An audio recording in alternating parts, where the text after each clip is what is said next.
Outside the Lines podcast. I'm your host, Anthony Coleman, and on this podcast, we'll be tapping into the journey, the grind, and the moments that don't make the highlight reel. We're not only with a hooper today, we're with a close friend from JUCO to SEC and to the NCAA. We got Isaiah Griffin. Yo, what's the word? How you doing today? Good, how are you?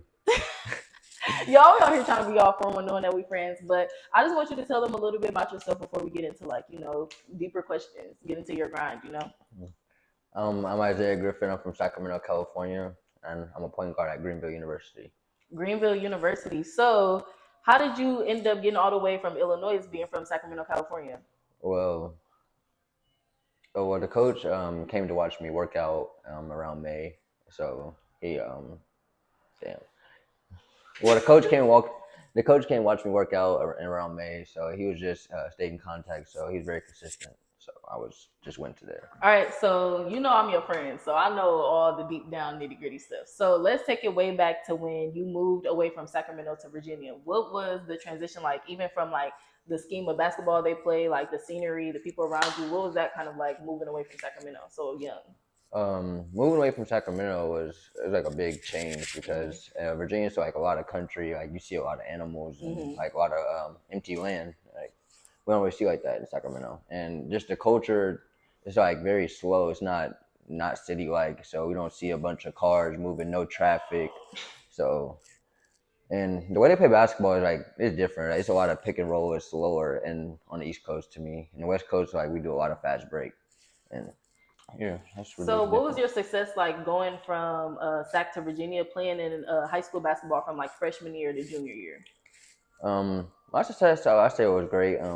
Freshman year, I started the season off kind of slow. First 2 games, so people was doubting me. They didn't think I could be on varsity yet. Then my 3rd game, I went for 32 points. So it brought some confidence to myself. And the rest of the year was history. I made a league MVP my freshman year. So. Okay, period. So being a breakout star from freshman year to junior year, I know that transition from Sacramento to Virginia in the middle of high school. I know we had COVID going on at the time, all that. What was like the challenges facing that going into like a whole brand new area in that time, I would say? Or going back to Sacramento? During COVID, like after that little time and all that? Yeah, it was like another culture shock because I wasn't used to being, especially in high school and outdoors. In Virginia, it's indoor school because of snow. So like being outdoors, everybody just loud. Everybody just they different. So playing basketball was like trying to fit into what my school already had was kind of a change. But I had my brothers with me, so it was kind of easy. So yeah. That's good. So speaking of having your brothers with you, I know that you went to Luther Burbank High School and your dad used to go there as well. So what's it like going back home and being able to play at the school that your dad went to and also playing alongside your brother at the same time? No, that means a lot because my dad, like if y'all know Ben Griffin, he's a legend in Sacramento. So like, do y'all homework? To be able to just try to fulfill the shoes he had was a tough challenge, and playing alongside my brother was easy. So we always had chemistry playing together since we was about 4 years old. So like, whatever, it just glued right away. Okay, so with you guys playing together throughout that senior year, what was that like for you guys? Like, did you guys make any like all team, anything like that going out?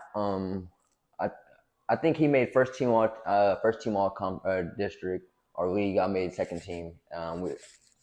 We both made first team all metro, and then he made first team all city. I made second team all city. But we both won Code Division III Player of the Year for California. For real? Okay, that's cool. So coming out of that, I know that's a lot of recognition for you. You meet a lot of coaches, being in a lot of different gyms, talking to a lot of different people. What led you to transferring, going out of high school, going to CRC in Sacramento?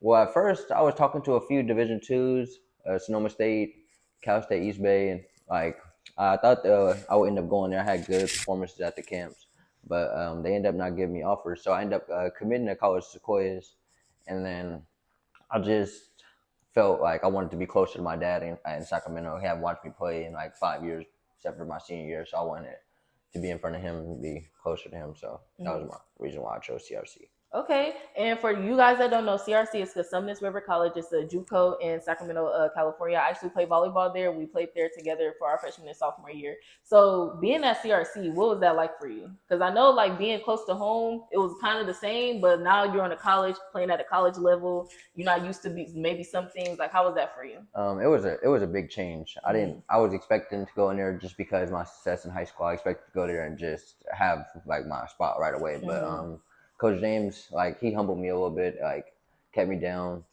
and I didn't start for the first like couple games, and because I didn't work hard enough. It's just the work ethic from college and high school is like two different things. Like, Yeah, for sure. because like a lot of people, like even my coach Seal said on his page the other day, the work from high school is like limited because you already know if you're the best person in your team, you're gonna have a spot, you're gonna have the shining spotlight. But like in college, and when you're in college, you gotta actually show that you're that man again. You gotta prove like yourself showing up again. is not enough. Yeah, showing up no and more. just practicing is not enough. Like just sitting there practicing is not enough. If you have to lift more, which I didn't do a lot, but you have to lift more. You got to put extra shots in. Right. You got to do whatever you can to see the floor. For sure, that's good. Okay, so coming out of CRC, you go to Greenville University. You already told us that the coach came and see you do a workout. So how was that transition from JUCO to now a D3 NCAA division program now? No, it's different because in Greenville we don't like. It's not necessarily regular basketball. Like it's like it's a system. Like so, we want to get up 100 shots. We want to get up 53s. We want to get 35% offensive rebounds. We want to turn people over 32 times, which we have a lot of success doing. Like, but just pressing the whole game was not something I was used to. So I was worn out like the first few games. Yeah, and it was different. Okay, so that's a lot of numbers to put up. So what like kind of led your team, or kind of not even just your team, but what kind of led you to make sure that those numbers were kind of being met every game, or what was your motivation throughout those games? Well, with the system, it can't like just be individual. It got to be like a team. So like at the beginning, we was fighting and nobody wanted to do it. Like it was crazy. So we were like 2-6 at first. So like, and then once we all came together, it was like, bro, we want to win. Like, so we got to just follow what the coach wanted us to do. So For real. Once we finally bought in, the rest was history. We ended up going on a 14-game win streak going into March Madness. So I feel like that was a big change. And that's pretty good. So that 14-game win streak, that led you guys into winning the conference tournament, right? Yeah, you guys made the championship? Yeah, we won the league championship and we won the tournament championship. Okay, so you ringed up basically. Yeah. Or ring coming soon. Ring coming soon type shit. Y'all see it. So how you feel? Like, how does that make you feel? Because I know like in high school, did your freshman through junior year, did you guys ever win like a ship?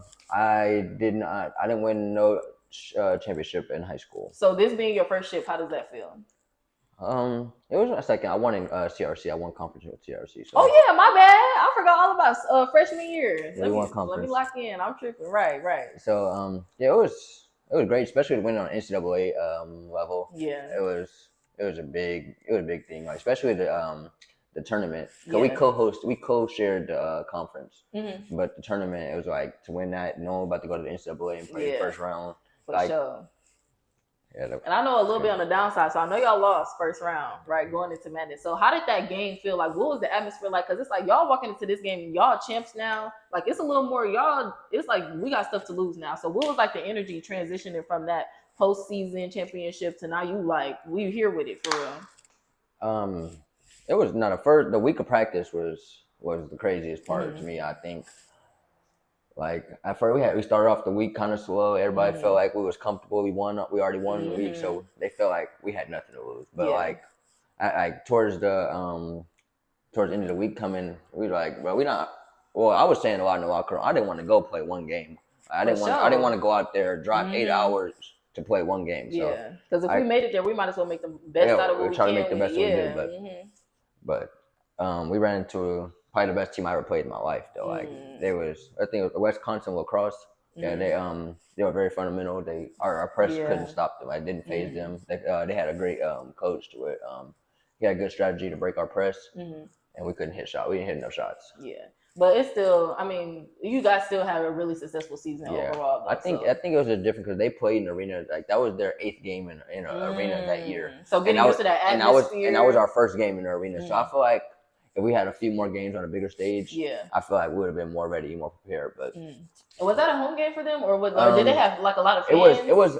was technically a home game because we played in their city, but we didn't play at their home court. We played in their city, Right. so I think their school like 5 minutes away from the gym. Oh, so they definitely had fans. Yeah, they had fans. They were sitting behind the bench, popping it. They was talking crazy. They sat behind our bench. They sat on the other side. They sat behind their bench. So like every side of the court we're at, and we had like 7 fans there. Right, we had our teammates' girlfriends. We couldn't even. So how I feel being in that gym then? So like, does that phase you though? Like, it didn't. I ain't gonna lie, I crashed out. I ain't even gonna lie. I'm not even gonna lie. It wasn't even the fans that would bother me. Like the refs was kind of crazy. Like they was calling every foul. I think in the beginning, the first 10 minutes of the game, the foul count was like 17-5. Like in 10 minutes of the game, hey, time out. Who paying y'all? Let me know. And then like we pressed, so we gonna come in. We gonna use our hands a little bit. Like they was calling everything. Like it was diabolical. So I got a little tech type, but I think the gameplay didn't fade. I had a cool game. I had like 11. That's good.